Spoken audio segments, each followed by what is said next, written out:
Hola, ¿cómo están? Soy Arminda Labastida Núñez. Bienvenidos sean a su programa Arte y Derecho. Gracias por acompañarnos. Para quienes nos acompañan por primera vez, quiero comentarles que este es un espacio de análisis y de reflexión del derecho a través de manifestaciones artísticas y culturales.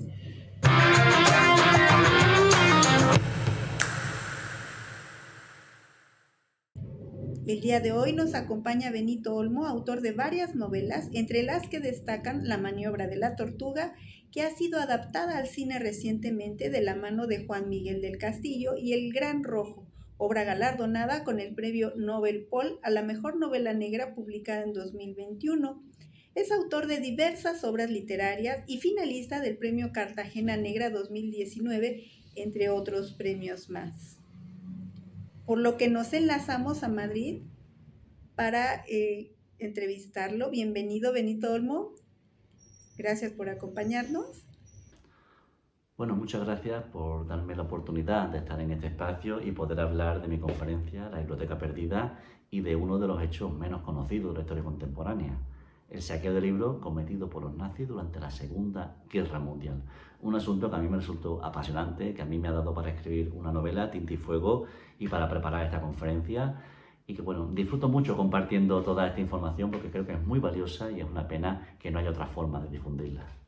Durante tu investigación mencionas que los nazis no solo destruyeron libros, sino que también los saquearon deliberadamente para borrar la historia y la identidad de sus enemigos.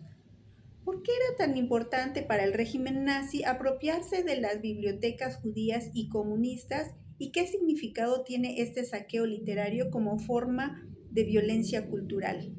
Bueno, yo, al igual que tanta gente, cuando yo pensaba antes en la relación entre los nazis y los libros, lo que a mí se me venía a la cabeza siempre era la quema de libros, ¿no? Estas quemas de libros que se produjeron cuando los nazis sacaron a la calle toda esta literatura prohibida, todos estos libros contrarios al régimen, ¿no? En su opinión, hicieron grandes piras y los quemaron, ¿no? Esta destrucción de libros. Yo siempre pensé que esta quema de libros eran actos bárbaros, actos irracionales, ¿no? Que respondían más a un impulso pasional que otra cosa. Pero conforme fui investigando este asunto me di cuenta de que estos actos no tenían nada de improvisado. Es decir, los nazis eran perfectamente conscientes del poder de los libros, del poder que tienen los libros para cambiar ideología, para crear una sociedad formada y difícil de manipular y para difundir también sus ideas o para, digamos, para doblegarla, ¿no? En un momento dado. En este sentido, los nazis declararon la guerra a los libros. El saqueo de libros, el robo de libros a sus enemigos perseguía la extinción total de esto, la eliminación total de sus enemigos. Es decir, los libros contienen la identidad de los pueblos. Hablamos de un tiempo en el que no había unas redes sociales, no había una nube, no había otros sistemas de almacenamiento que no fueran los libros, ¿no? Entonces, los nazis, personados en la figura de Alfred Rosenberg, tenían muy claro que si eliminaban la historia de sus enemigos, de alguna forma también les estarían robando su identidad. Los pocos judíos que sobrevivieran a la solución final no tendrían manera de saber de dónde venían, no tendrían libros, no tendrían historia y terminarían extinguiéndose sin remedio. Por lo tanto, este saqueo de libros, este expolio cultural, tenía una razón de ser, tenía una motivación que era acabar con los enemigos, masones, comunistas y sobre todo judíos, ¿no? Y partiendo de esta base, los nazis y el departamento dirigido por Alfred Rosenberg saquearon miles de bibliotecas públicas y privadas por toda Europa, miles de bibliotecas en busca de los libros más notables. Y siempre hacían lo mismo, cuando llegaban a una biblioteca hacían una criba y decidían qué libros debían llevar porque eran importantes para ellos y qué libros debían ser destruidos. ¿Por qué los robaban y no se limitaban a destruirlos? Bien, porque ellos pensaban que en el mundo del futuro, un mundo gobernado por la raza aria, los futuros gobernantes, los futuros mandatarios del mundo, conocerían a sus enemigos gracias a esos libros, sabrían de dónde venían sus enemigos y de esa forma podrían combatirlos con mayor eficacia. Entonces, por un lado, destruían los libros para que sus enemigos no tuvieran manera de saber de dónde venían, pero por otro lado también secuestraban muchas bibliotecas y muchos libros muy concretos para quedarse con esa historia y echar mano de ella en caso de que les hiciera falta en algún momento. En la Biblioteca Central de Berlín existe un departamento especializado en localizar, identificar y restituir libros saqueados por los nazis. ¿Cómo es el proceso de rastrear un libro robado hace más de 80 años y cuáles son las principales dificultades archivísticas, históricas o legales que enfrentan? Bueno, pues el proceso para localizar y sobre todo para identificar un libro robado, un libro expoliado por los nazis, es muy artesano, muy trabajoso y se enfrenta a muchas dificultades. El departamento que hay en Berlín, en el que trabaja Sebastian Fitzgerald, que es con quien yo tengo más contacto, he estado allí varias veces trabajando con él, bueno, pues se dedican a inspeccionar todas esas donaciones de libros sospechosas, esas adquisiciones de libros que se produjeron pues durante la guerra y en los años posteriores, ¿no? Se sabe que alrededor de 1945, entre el 40 y el 45, se produjo un aumento sin precedentes de donaciones de libros a las bibliotecas alemanas. Esto no tenía mucho sentido, porque claro, hablamos de una época en la que el país estaba en guerra, tenía otras cosas de las que preocuparse, ¿no? Entonces, claro, Sebastián al final y sus compañeros concluyeron que durante este ejercicio los alemanes, sobre todo el ejército alemán, lo que hacía era requisar las pertenencias de los judíos que tenían que abandonar el país, que salían huyendo o que eran deportados y enviados a campos de concentración. Como digo, requisaban sus propiedades y las vendían precisamente para financiar la solución final. De esa forma se produjo esta paradoja que las propiedades de los judíos servían para financiar el fin de los judíos, ¿no? Y en este sentido, como digo, se produjo un aumento sin precedentes. Sebastián y sus compañeros se dedican a investigar todas estas donaciones en busca de libros sospechosos. Cuando das con una persona que se supuestamente ha donado un libro, pero ese libro se publicó posteriormente a la fecha de la muerte de esa persona, en fin, encuentran datos relevantes que les hacen sospechar, ¿no?, de la forma en la que esos libros llegaron a la biblioteca. Bien, cuando dan con un libro que se sabe que ha llegado a la biblioteca de una forma legal, de una forma legítima, lo que hacen es examinar ese libro con mucho cuidado. Buscan anotaciones, buscan ex-libris, marcas de propiedad, sellos, fechas, cualquier dato que pueda conducir a la restitución de ese libro, bueno, pues les puede ayudar, ¿no? Y como digo, es una forma de trabajar muy artesana. Hubo un caso que me llamó mucho la atención, que era el caso de tres hermanas argentinas, ¿no?, que recibieron un día una llamada de Berlín. Sebastián les dijo que tenía un libro que perteneció a su padre, se lo devolvió. Fue un momento muy especial, ¿no?, porque ellas no sabían apenas nada de la infancia de su padre, ¿no? En este caso se trataba de un libro infantil, ¿vale? Sebastián encontró en la primera página de este libro un sello desdibujado, un poco doblado, no se veía muy bien, con un nombre y un apellido, Klaus Hilb, H-I-L-B. Y debajo una dirección de Berlín. Bueno, pues con la información de este sello, este libro se encontró en una biblioteca requisada en 1951. Sebastián se fue al censo de Berlín anterior a 1951 en esa dirección concreta y encontró varias personas que se apellidaban Hilb. Y en concreto, una familia tenía un niño pequeño. Al tratarse de un libro infantil, digamos que encontraron la conexión, ¿no? Entonces ese libro perteneció a esta familia que tenía un hijo que se llamaba Klaus, y entonces ya consiguió reconstruir la historia de este chico, Klaus, y le devolvió el libro a sus hermanas. Claro, a sus hijas, perdón. Como te podéis imaginar, las hermanas no sabían nada de este libro, porque es cierto que su padre nació en Berlín, pero su padre siendo un niño abandonó el país. ¿Por qué? Porque su madre era judía. Al instaurarse las leyes de Nuremberg, esta familia empezó a ser perseguida, empezó a ser hostigada. Tuvieron que huir del país, se fueron primero a Bolivia, luego se fueron a Argentina, donde se establecieron. Y claro, tú te puedes imaginar que este chico nunca habló de su pasado. Este padre nunca le contó a las hijas cómo su país se convirtió en un lugar hostil, cómo su barrio ya no lo reconocía, cómo sus vecinos y sus amigos le dieron la espalda simplemente por ser judío. Y entonces, como digo, este hombre renegó de su pasado y nunca habló de lo que le había sucedido. Claro, cuando estas chicas recibieron este libro, de alguna forma conectaron con una parte de la vida de su padre que no conocían y con una parte de su pasado con la que, bueno, necesitaban reencontrarse, necesitaban encararlo, ¿no? Entonces, pues bueno, solamente en Berlín se estima que hay más de 1 millón de libros que proceden del saqueo nazi. Esta historia que te acabo de contar, bueno, imagínate más de 1 millón de historias parecidas, historias de pérdida, de desolación, y un grupo, una pandilla de bibliotecarios que se dedica a buscar estos libros, buscar conexiones, rastrearlos en busca de anotaciones y dar con sus propietarios o bien con sus herederos, como en este caso. Es una labor, como digo, muy artesana, muy hermosa y que yo en cuanto tuve conocimiento de este asunto, enseguida me di cuenta de que ahí había una historia y me lancé a escribir mi novela, Tinta y Fuego, porque, bueno, me pareció también una labor muy hermosa y muy literaria también, hasta cierto punto, ¿verdad? En tu conferencia hablas del gran misterio de la Biblioteca de la Comunidad Judía de Roma, desaparecida desde 1943. ¿Por qué esta colección es tan importante y cuáles son las hipótesis actuales sobre su posible paradero? Bueno, respecto a la forma de trabajar de Rosenberg y de sus hombres, siempre hacían lo mismo. Cada vez que el ejército sometía a un país, los hombres de Rosenberg llegaban, examinaban las colecciones públicas y privadas más notables y decidían qué libros debían ser salvados y cuáles debían ser destruidos, ¿no? Y en el caso de Italia fue un caso que me llamó mucho la atención, no solamente a mí, porque se ha convertido con el tiempo en un misterio que le roba el sueño a bibliófilos y aventureros de todo el mundo, ¿no? Verás, en Roma había dos grandes bibliotecas, dos de las bibliotecas judías más importantes de Europa. La biblioteca de la comunidad judía y la biblioteca del colegio rabínico. En el caso de estas dos bibliotecas eran tan importantes que Rosenberg decidió que no iba a haber criba, es decir, estas dos bibliotecas debían ser robadas de forma completa. Quería todos los libros de estas dos bibliotecas, porque como digo, eran bibliotecas muy importantes, ¿no?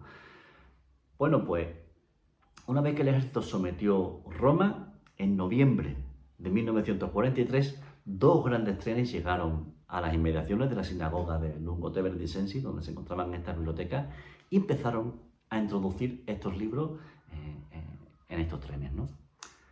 En diciembre de 1943, estos dos trenes, con las bibliotecas en su interior, partieron rumbo a Alemania, pero sucedió algo por el camino, y uno de esos dos trenes nunca llegó a su destino.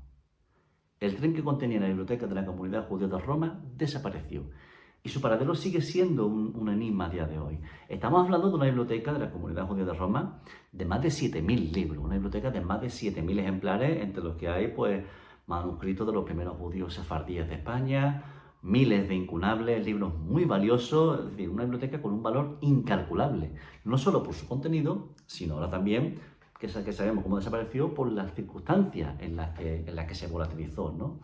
Como te digo, esta biblioteca es tan importante, tenía tanta relevancia que en 2002 el gobierno italiano creó una comisión de expertos para buscar esta biblioteca. Creó una comisión formada por una docena de expertos, bibliófilos, bibliotecarios, que debían moverse sobre el terreno y encontrar esta biblioteca.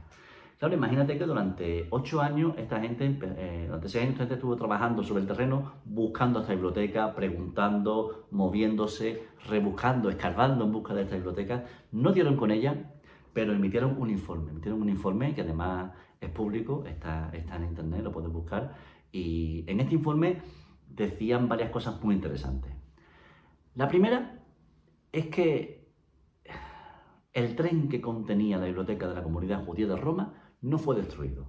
Es decir, esta biblioteca tuvo que llegar a algún sitio. No hay constancia de que un bombardeo, ni aliado ni por parte de los alemanes, destruyera un tren de mercancía en esa época en concreto, por esa zona. Por lo tanto, este tren tuvo que llegar a algún sitio. ¿Dónde? Pues no se sabe. Claro, a través de sus pesquisas, a través de sus investigaciones, han logrado reducir el paradero de esta biblioteca a dos posibilidades. La primera de ellas, Rusia, ¿vale?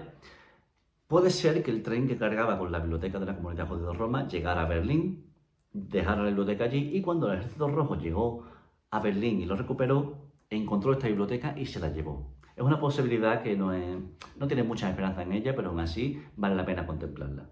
La otra posibilidad, la que es más plausible, es Silesia, una pequeña región al sur de Polonia. El Instituto de la Cultura Judía de Frankfurt se encontraba asediado por los bombardeos. Como sabes, Frankfurt fue completamente destruida por las bombas aliadas. Y Rosenberg lo que hizo fue trasladar los libros más importantes que tenía en Frankfurt, los trasladó a unos almacenes que había al sur de Polonia, en Silesia. Bueno, podemos pensar que este tren no fue a Frankfurt, sino que se desvió, directamente fue hasta Polonia y dejó estos libros allí, donde todavía deben de estar, la han ido diciendo. Claro, ¿qué sucede? Como bien sabe, tanto Rusia como Polonia son dos gobiernos especialmente herméticos que no han ayudado en la resolución de este misterio, no han sido de mucha ayuda, por lo tanto, bueno, digamos que han dejado las puertas abiertas para que otros investigadores puedan en el futuro buscar esta biblioteca. Yo creo que seguramente esté por Silesia, escondida en algún sótano, olvidada, arrampiada o incluso en el mercado negro, ¿por qué no, no? Porque puede que alguien sepa del valor de esta colección y la tenga acumulada. Pero a mí en cualquier caso, la idea de un puñado de bibliotecarios y de expertos buscando una biblioteca robada durante la Segunda Guerra Mundial, a mí me pareció muy hermosa. Me pareció que me hizo pensar que aún quedan tesoros escondidos ahí fuera, ¿no? Y uno de esos tesoros es la biblioteca de la comunidad judía de Roma. Como digo, una biblioteca de más de 7.000 libros robada durante la guerra y que tiene que estar en algún sitio, porque 7.000 libros no se pierden así como así, ¿verdad? Algunos bibliotecarios arriesgaron su vida para esconder y proteger libros del saqueo nazi. ¿Podrías compartir alguna historia que te haya impactado especialmente sobre estos actos de resistencia cultural? Pues mira, te voy a contar, historias hay muchas, porque me he encontrado con historias bastante curiosas y bastante llamativas, pero te voy a contar una que me impactó especialmente. Te voy a contar lo que pasó en Vilna, Lituania. En Vilna resulta que cuando los nazis llegaron y empezaron a secuestrar libros, había tanto trabajo, había tantos libros por analizar, ¿no? Por examinar, que pronto se vieron desbordados. Entonces, los alemanes echaron mano de los trabajadores del Instituto de la Cuestión Judía de Polonia y les obligaron a trabajar para ellos, ¿no? Les obligaron a trabajar con cuotas diarias, ¿no? Se iban allí, examinaban los libros y tenían que decidir qué libros debían ser salvados y qué libros debían ser destruidos. Entonces, era un trabajo muy penoso, ¿no? Empezaron a hacer este trabajo para los alemanes, pero claro, en cuanto a la vigilancia de los alemanes, de su vigilante, empezó a relajarse, comenzaron ellos también a organizarse y empezaron a sacar libros a escondidas. ¿Para qué? Pues para salvarlos de los saqueadores. Cada noche, cuando salían de trabajar, se metían los libros debajo de la ropa, se los escondían entre los pliegues de la ropa, se los llevaban al gueto y allí los escondían. Y los escondían en muros huecos, en buhardillas, dentro de chimeneas, en las azoteas de los edificios también, escondieron muchos libros. Y de alguna forma, claro, yo hace mucho que dejé de santificar los libros, ¿no? Para mí ningún libro vale más que una vida humana. Entonces me llama mucho la atención que este grupo de personas se jugaran la vida y se jugaran las habichuelas salvando libros de los saqueadores. Quiero pensar que esta gente que se vio expulsada de sus casas, obligadas a vivir en un gueto, que habían visto cómo morían gente de su familia o amigos, gente de sus allegados a manos de los alemanes, de alguna forma decidieron rebelarse. ¿Y cómo se rebelaron? Pues sisándole estos libros a los saqueadores delante de sus narices, ¿no? Como digo, este grupo, un grupo de unas 15 personas, se organizaron, eran muy espabilados, tenían también mucha imaginación. Uno de ellos le pidió permiso a los alemanes para llevarse algunos de los papeles que desechaban para usarlos para alimentar las estufas, ¿no? Y combatir el frío. Los alemanes les dieron permiso y de esta forma salvaron muchos manuscritos y muchas cartas valiosas, ¿no? Entonces, esta gente en el gueto lo veían siempre llevando papel de aquí para allá y los libros, tal, y le pusieron el sobrenombre, los propios habitantes del gueto, les llamaron la Brigada del Papel, un poco de cachondeo. Sin embargo, esta gente pronto adoptó ese título de forma orgullosa. Ellos eran la Brigada del Papel y se dedicaron, pues como te digo, a sisar libros de los saqueadores y los libros más valiosos fueron salvados gracias a ellos, ¿no? Tenían tanta imaginación que llegaron incluso a construir un búnker en los sótanos del gueto. Construyeron un búnker en el que empezaron a meter todos los libros que salvaban. Un búnker que además disponía de luz eléctrica. Hacia el final de la guerra, cuando el gueto había sido destruido, una vez que esta gente fueron allí e intentaron encontrar el búnker, después de varios días de trabajo, finalmente dieron con ello. Y el búnker estaba lleno de libros. También había algunas obras de arte, algunas esculturas, pero sobre todo libros. Cientos de libros que habían logrado salvar del saqueo. Y entre los libros, en el búnker, también encontraron el cadáver de uno de los miembros de la Brigada del Papel, que murió allí dentro intentando salvar esos libros de los saqueadores. A mí, como digo, esta historia me sacudió especialmente, ¿no? Es una historia real, es verídica, incluso hay una película muy antigua que habla de esto, de la Brigada del Papel, Y a mí, como digo, que un grupo de personas decida organizarse para salvar los libros de los saqueadores, a mí me resultó una labor muy hermosa y muy llamativa también. Desde la perspectiva de la memoria histórica y la justicia cultural, ¿cuáles son hoy los principales retos éticos y jurídicos para devolver estos libros a sus legítimos propietarios o a sus herederos?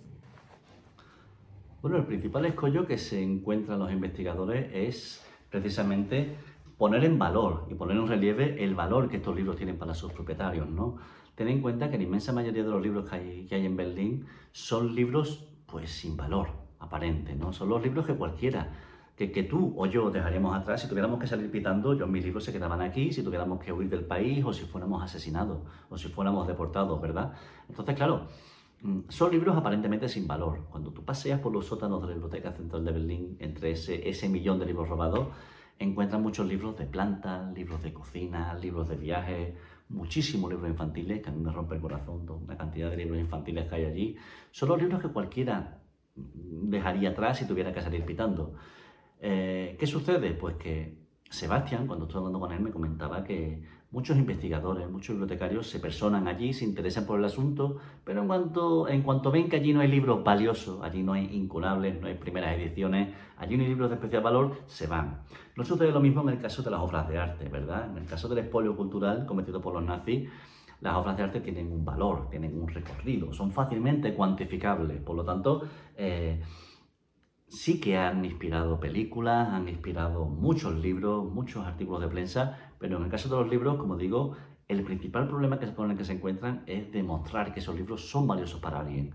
Y de hecho, bueno, se han dado casos de libros que han devuelto. Me viene a la cabeza el caso de Alfred Lachmann, un ciudadano americano que estuvo en el campo de concentración de Dachau, sufrió en ese campo de concentración, salió con vida, mantuvo silencio sobre lo que le había pasado durante toda su vida y con 80 años se reencontró con un libro suyo, un libro que le pertenecía, y este libro de alguna forma actuó como catalizador porque le hizo darse cuenta de que el pasado estaba ahí, de que el pasado no ha desaparecido.